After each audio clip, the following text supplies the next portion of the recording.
Doctor Abdul Kalam இந்திய ஜனாதிபதியாக இருந்தபோது திருப்பதிக்கு தரிசனத்திற்கு வந்தார். எம் மதமும் சம்மதம் என்பதற்கான நிகழ்வு இது. முன்னெப்போதும் இல்லாத அளவுக்கு திருப்பதியில் பாதுகாப்பு ஏற்பாடுகள் செய்யப்பட்டன. எவருக்கும் இடையூறு அல்லாத அதிகாலை வேளையில் தரிசனத்துக்கு வந்தார் அப்துல் கலாம் அவர்கள். தேவஸ்தானம் சார்பில் அவருக்கு சிறப்பான வரவேற்பு அளிக்கப்பட்டது. பின் அவரை ஆலயத்துக்குள் வருமாறு அன்புடன் அழைத்தார்கள் அர்ச்சகர்கள். அனைத்து வரவேற்பையும் இன்முகத்துடன் ஏற்றுக்கொண்ட அப்துல் கலாம் பிரதான அதிகாரியை பார்த்து, பிற மதத்தவர்கள் கையெழுத்திட்டு நுழையும் அந்த குறிப்பேட்டில் கையெழுத்து போட்டுவிட்டுத்தான் நான் ஆலயத்தில் நுழைய வேண்டும். அதுதான் உங்கள் ஆலயத்தில் தொடர்ந்து பின்பற்றப்படும் விதி.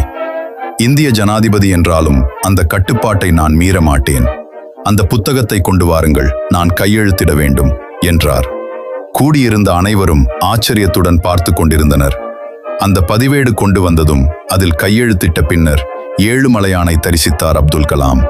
அவர் அர்ச்சகர்களை பார்த்து, தனிப்பட்ட முறையில் என் பெயர் சொல்லி அர்ச்சனை செய்ய வேண்டாம். இந்தியா சிறப்பாக இருக்க வேண்டும், சகல வளங்களை பெற வேண்டும் என்று அர்ச்சனை செய்து இந்த பிரசாதத்தை என்னிடம் கொடுங்கள் என்று சொன்னபோது அங்கிருந்த அனைவரும் திகைத்து போனார்கள். எப்பேற்பட்ட உயரிய சிந்தனை அப்துல் கலாம் மனதுக்குள் இருந்தால் அவ்வாறு கேட்டிருப்பார். அப்துல் கலாம் சிறந்த மனிதர் என்பதற்கு இதுவும் ஒரு எடுத்துக்காட்டு.